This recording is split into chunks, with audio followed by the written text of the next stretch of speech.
încoace, vă apropiați de mine, da.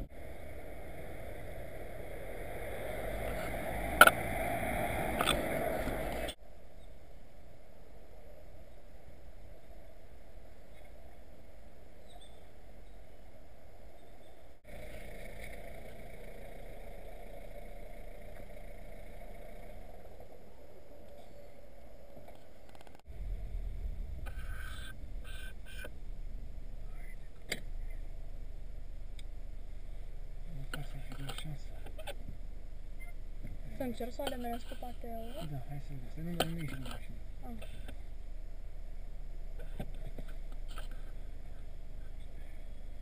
Ia, aruncă niște paturi peste...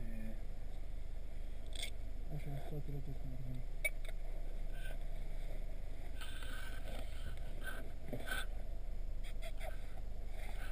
Și mâncată.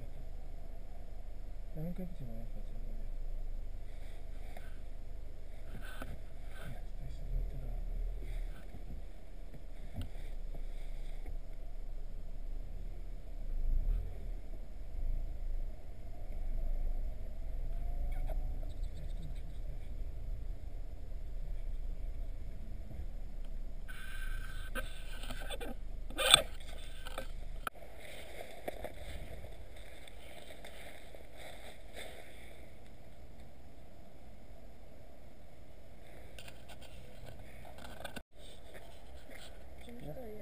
Da, pun și pe pușcă, știi?